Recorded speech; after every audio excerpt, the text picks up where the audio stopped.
Welcome to Pura Local News.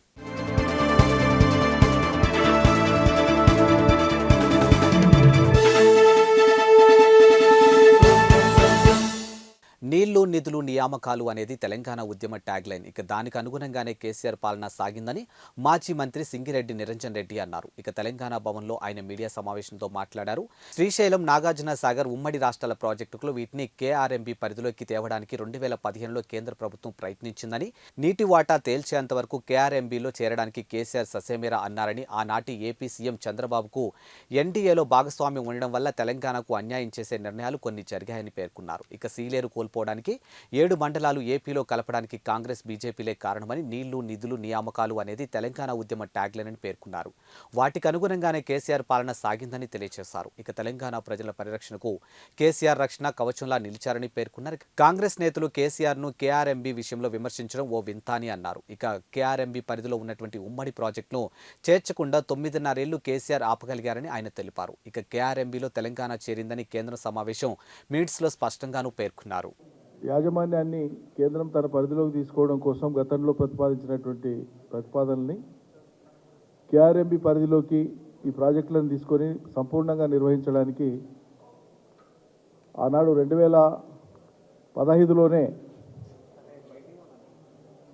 కేంద్ర ప్రభుత్వం ఆనాడు ప్రతిపాదన ముందుకు తీసుకొని వస్తే, కేంద్ర విభజన చట్టం ఆనాడు తెలంగాణ రాష్ట్ర ఏర్పాటు కోసం ఆనాడు ఉద్దేశించినటువంటి ఆంధ్రప్రదేశ్ రాష్ట్ర పునర్వ్యవస్థీకరణ చట్టంలో పొందుపరిచినటువంటి విధంగా నీటిపారుదలకు సంబంధించినటువంటి అంశాల్లో మన రాష్ట్రానికి ఉండేటువంటి మనం లేవనెత్తవలసినటువంటి అంశాన్ని ఆనాడు నీటి వాటా తేల్చే వరకు ఖచ్చితంగా ఇది అపెక్స్ కౌన్సిల్కి రెఫర్ చేయండి తప్ప కేఆర్ఎంబీ పరిధిలోకి తీసుకురావద్దు అని చెప్పి ఆనాడు మనం డిమాండ్ చేసినాం. చాలా గట్టిగా ప్రొటెస్ట్ చేయడం జరిగింది ఆనాడు కేసీఆర్ గారు. ఆ తర్వాత అనేక సందర్భాల్లో కూడా మన రాష్ట్ర ప్రభుత్వం తరఫున మన వాదనను గట్టిగా వినిపించడమే కాక మనం ససేమిరా అంగీకరించలేదు. ఎగువన మనం ఉన్నాం, దిగువన ఆంధ్రప్రదేశ్ రాష్ట్రం ఉంది.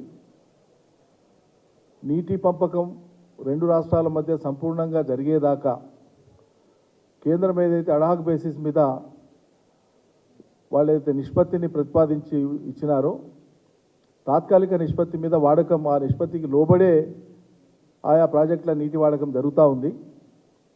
కానీ ఆంధ్రప్రదేశ్ ప్రభుత్వం తరచుగా అప్పటి నుంచి కూడా చంద్రబాబు నాయుడు గారు ఆనాడు తెలుగుదేశం ప్రభుత్వం ఉన్నప్పుడు ఆంధ్రప్రదేశ్లో ఆ రోజు వారికి ఎన్డీఏతో ఉండేటువంటి భాగస్వామ్యం మరియు సత్సంబంధాల కారణంగా అదివరకే సీలేరు ప్రాజెక్టును వాళ్ళు తీసేసుకోవడం, మనకు సంబంధించిన ఖమ్మం 7 మండలాలని తీసేసుకోవడం, ఇవి ఆనాడు కేంద్ర ప్రభుత్వంతో వాళ్ళకు ఉండేటువంటి రాజకీయ సత్సంబంధాల కారణంగా, రాజకీయ అనివార్యతల కారణంగా ఆ రోజు ఆ రకంగా తెలంగాణకు అన్యాయం చేసినారు. థ్యాంక్స్ ఫర్ వాచింగ్ పూరా local news, your choice for local voice. పూరా లోకల్ మీకోసం మా ఛానల్. మీ జిల్లాకు, మీ మండలానికి, మీ గ్రామానికి, మీ ప్రాంతానికి, మీ వీధికి, మీ ఇంటికి, మీ వద్దకి, ఎక్కడికైనా ఎప్పుడైనా మా పూరా లోకల్ ఛానల్ వస్తుంది. మీరిచ్చే సమాచారాన్ని అందరికీ చేరువయ్యేలా చేస్తుంది.